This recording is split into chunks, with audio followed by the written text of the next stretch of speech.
I paid for my Miles' 50th birthday party while her children did nothing. However, she banned me at the last minute, so I cancelled everything. I am a 26-year-old female. I've been married to my hubby, 29, for over 3 years. I've always known that my husband's family doesn't particularly like me. My husband has 2 younger twin sisters, 23 female, and a younger brother, 21, who do not seem to like me. This also applies to my mother-in-law. I've never figured out why they dislike me so much, but I was determined to rectify it since I wanted to have a decent relationship with my in-laws. So I decided to prepare for my mother-in-law's 50th birthday celebration this year. My husband urged me against it, stating that if his family does not appear to like me, I should just leave it alone rather than go out of my way to be pleasant and win them over. But I ignored it because I wanted to stay on good terms with them. I'm a people person, and I couldn't handle the thought of these individuals disliking me for no apparent reason.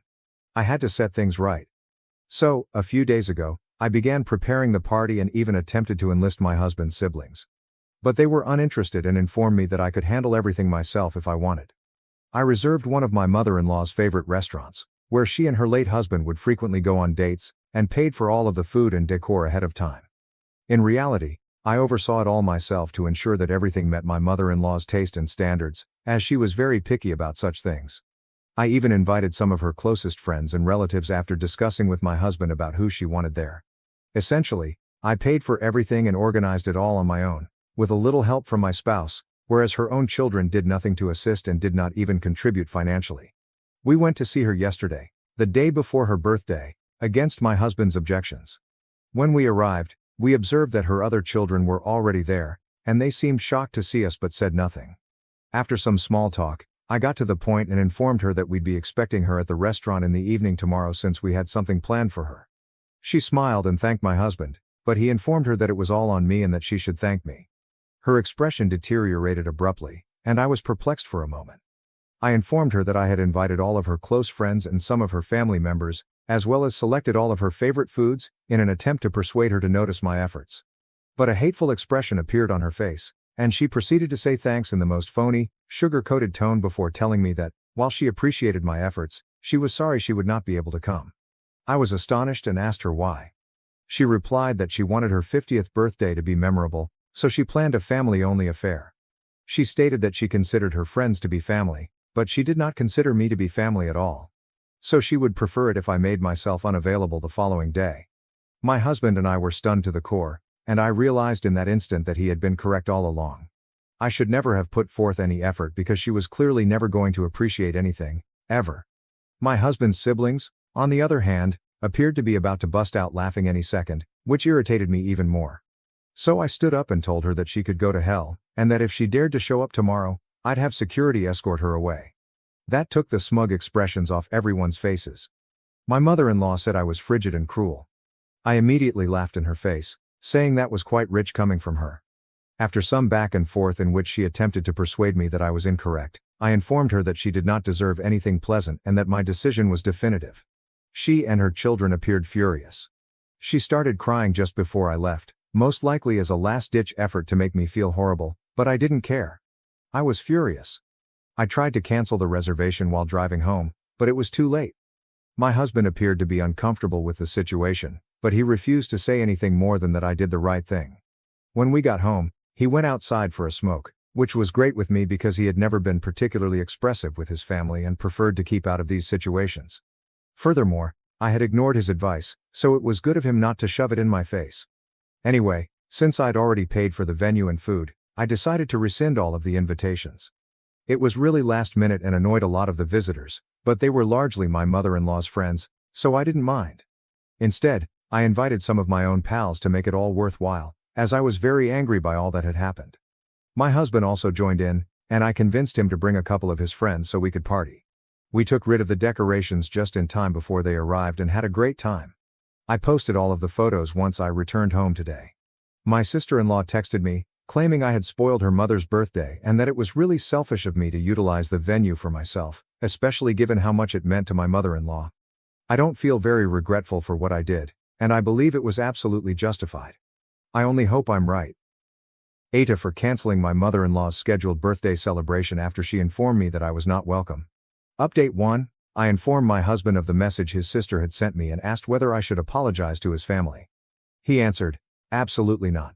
In fact, he informed me that he'd had enough of their behavior and believed it would be best if we cut them off completely. This was a significant deal because his family relied heavily on him for money and other necessities, particularly my mother-in-law. My husband is relatively wealthy and owns his own business, so cutting him off would force her to rely on her other children. That was a problem because my husband's siblings were unemployed and changed jobs every few months. To be honest, they were all heavily reliant on him for money and other necessities, so this was a major decision. I tried to discourage him from doing so, but he was determined. I am sure there is something deeper going on here. To be honest, I've always seen that as we dated, his family grew increasingly distant from him. He had grown apart from his family by the time we married. It wasn't his fault, since I recall him telling me several times that he would bring his family over for supper while we were dating and even throughout the early days of our marriage. But they would always find an excuse to avoid it. I felt certain that I was also part of the reason. That was another element that drove me to establish a friendship with my in-laws, so that my spouse could reconnect with his family. I'm confident that there is anything my husband isn't or hasn't told me. He isn't the type of person to desert his family. Previously, he told me how important family was to him. So this unexpected decision, while reasonable in light of how my mother-in-law treated me a few days ago, is unusual and out of character for him. I'm determined to get to the bottom of this because I don't want my spouse to be miserable or resentful of me in the future. I'm just hoping he feels comfortable enough to tell me why he took such dramatic measures now. Update 2. After much pestering, my spouse finally spoke up about why he is splitting off his family after all these years. I knew his father died when he was 21, and all of his siblings were in school at the time. His mother had never worked a day in her life, so it was up to him to get to work and be the provider for the family, as the money his father had left him would not be enough to cover everything. He worked hard all day and night. Finally, when he was around 23, he found some investors for his startup, and things began to improve for him. He moved from barely scraping by to flourishing, which was excellent for him. But it made his family extremely lazy and materialistic. They were increasingly reliant on him as he earned more money. But he didn't say anything or complain because he felt obligated to do so, as his father would have expected. They also mistreated his girlfriends, believing that having other people in his life would distract him and that his primary goal should be to care for his family. This is why, when we met and it became evident that I wasn't someone they could simply mistreat and drive away, because I was so desperate to remain with my husband, they were irritated by my very presence and attempted to poison my husband against me. But by then, he'd had enough. During our relationship, there was a lot of fighting and bickering behind my back. His family pushed him to break up with me, but he was determined to marry me. They eventually distanced themselves from him in an attempt to guilt-trip him, but they continued to approach him for money. This strategy likewise failed to separate us. Several years later, we're still going strong. After the whole birthday incident, my husband told me that when his sister contacted me to guilt-trip me, his mother called him to do the same to him. She was trying to emotionally manipulate him into leaving me after I insulted her. That's why he decided he'd had enough and it was time to move on. I'm still shocked that his family put him through this, despite the fact that he was the one who supported them the entire time. I've pretty much lost all respect for them because they're just so greedy. I'm so glad I opted to continue with my husband despite his family's attempts to separate us and drive me away so they could take his money. To be honest, I don't care how much money he has since I love him for who he is, regardless of his monetary balance. Now that I know the whole story, I'm shocked he was able to put up with it all and even keep it a secret from me for so long only to spare my feelings, as I wanted to have a good relationship with my in-laws. But he knew that would never happen. I believe he is making the correct choice right now, and his family deserves to be cut off. They're extremely selfish and greedy, and they show no regard for the one man who has had their back for so long, despite all odds.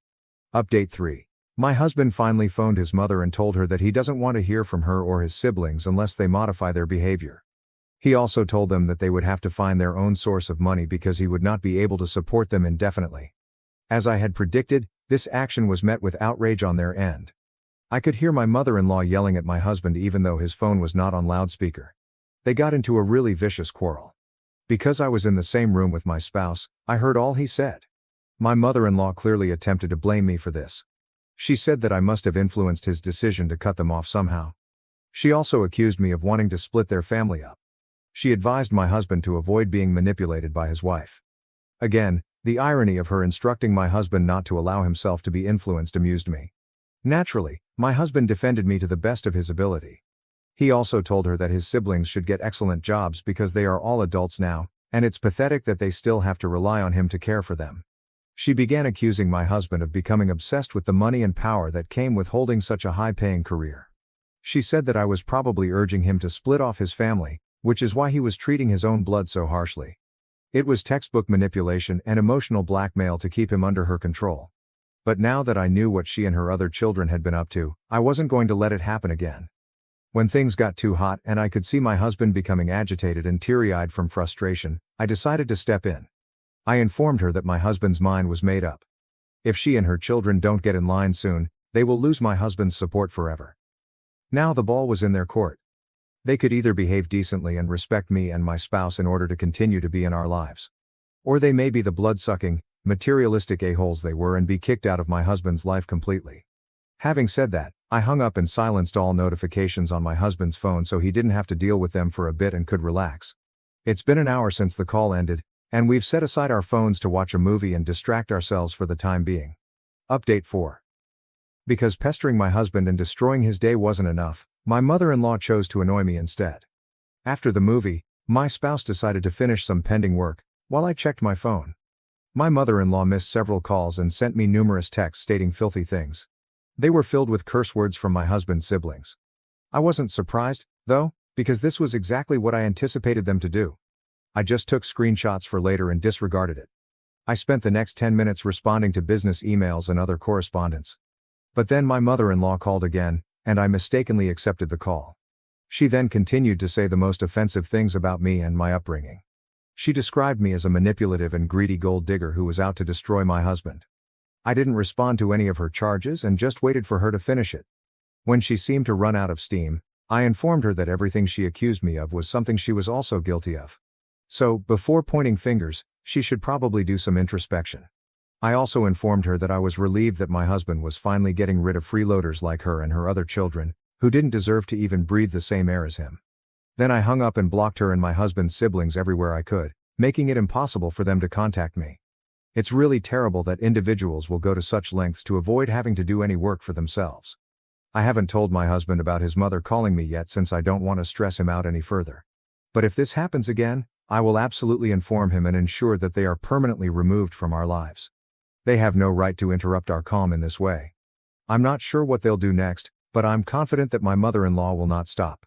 Unless we decide to pursue legal action against her or anything. I'm hoping it doesn't come to that, because it would be a terrible emotional experience for my spouse. But if it happens, I'm prepared to see that we see it through. They're definitely not fooling with my spouse anymore. Update 5. It's been about 2 weeks since the last update, and a lot has happened since then. After blocking my mother-in-law, my husband and I ate dinner and went to bed, hoping for some peace and quiet the next day. But the next day, my mother-in-law arrived at our house with her 3 grown children, demanding an explanation for all that had been said and done thus far. She looked upset, as did my husband's siblings. I knew this was going to be really stressful for my spouse. Despite their protests, I chose to remain in the room, claiming that I had no right to be there because this was a family matter and I am not a member of the family. I informed them that they were invading my privacy and were standing under my roof, thus they had no right to tell me whether I could stay or not. Then they started angrily abusing my husband, accusing him of being selfish and unreasonable. They even went so far as to accuse him of leaving his family in order to please his wife. My husband had remained silent and was already hot in the face. So I knew it was my cue to take over. My husband is a very sensitive man, especially when it comes to his family and loved ones, so I knew he would be unable to fight them and defend himself against their false charges and manipulation. That was how tender-hearted and caring he was. And while they were only exploiting him for his money, he honestly and deeply loved his family. So I urged him to calm down and told his family to leave since they were upsetting me. More importantly, they were causing my husband to cry. My mother-in-law began arguing with me, stating that I didn't get to push her around, especially at her son's house, and that she could remain as long as she wanted. She didn't stop talking to my husband, even though he seemed unhappy about everything. It was awful to see how little she cared about her own son's sentiments. What mattered most to her was money. So she began telling him that she had not raised him in this manner and was dismayed that he was prioritizing his wife over his own family. His brother even stated that the only role he should be fulfilling was that of a son and brother because I was a gold digger and did not deserve to have a husband like him in the first place. That irritated me, and I lost my composure. At that moment, I snapped at him and told him what I thought of all of them. They were all lazy, Good-for-nothing fools who relied exclusively on my husband's kindness and charity because they were unable to provide for themselves. They were basically the definition of gold diggers. Furthermore, not only were they continuously hovering around my husband for money, but they had the audacity to be so ungrateful and target him after everything he'd done for them. They were stunned into silence. I could tell they were struggling to fight back but had nothing to say. Taking advantage of this, I ordered them to go before I reported them to the cops for appearing up unexpectedly and refusing to leave. So they left. But my mother-in-law was still certain that she could persuade my husband to choose them over me. She said that if his father had been living today, he would be disappointed with how their eldest son treated them. I thought it was incredibly nasty and despicable to repeatedly use that card to emotionally manipulate my husband. By the time they drove away, I could tell my spouse was barely holding it together. As soon as they departed, he began sobbing uncontrollably, and I spent hours calming him down. I felt bad about the entire situation and regretted that I hadn't tried to offer my mother-in-law a birthday party in the first place. But then again, that's what opened the can of worms. And I am thankful that this occurred sooner rather than later. Anyway, after his family departed, I banned them everywhere, including his phone and social media, and made sure they couldn't contact us online. After he'd calmed down, I told him it was time to start looking into lawyers. I was confident that this would not be the last we heard from his mother and siblings. He agreed because, as much as he hated to admit it, he knew his family was willing to go to any length to acquire money from him. So we started looking for family lawyers simply to be safe. And we were absolutely right to do so. Within days of the fight, my mother-in-law sent us a legal notice. She asked that he pay them a large sum of money as reparation for taking heaps of money from them after his father's death to establish his business. It appalled me that she and her children were prepared to lie about something so important and disparage my spouse. He'd never accepted a single dollar from his father's estate, instead using money he'd earned himself. He was entirely self-made, and stating such a thing was an affront to his character. I was enraged that they dared to spread such a lie. Because my husband's company is rather large, it sparked a lot of interest, which had an impact on his business as well. That was a stupid move on their behalf. However, after over 2 weeks, we were able to verify that they were lying and that none of their assertions were real. So now they're the ones who must pay us a large sum for attempting to discredit us and threaten my husband's job. Last I heard, my mother-in-law and her children had been shunned by the rest of the family due to their nasty little stunt. All 3 of those lazy bastards are trying to find work so that they can pay the bills that my husband has been handling thus far. I'm pleased this is happening to them because they utterly and completely deserve it. We can now move on from this episode and forget about them completely. My spouse and I are very happy now, and I aim to keep it that way forever. Thank you for watching. If you haven't subscribed yet, please do so and hit the notification bell to stay updated with more shocking real-life stories happening around you.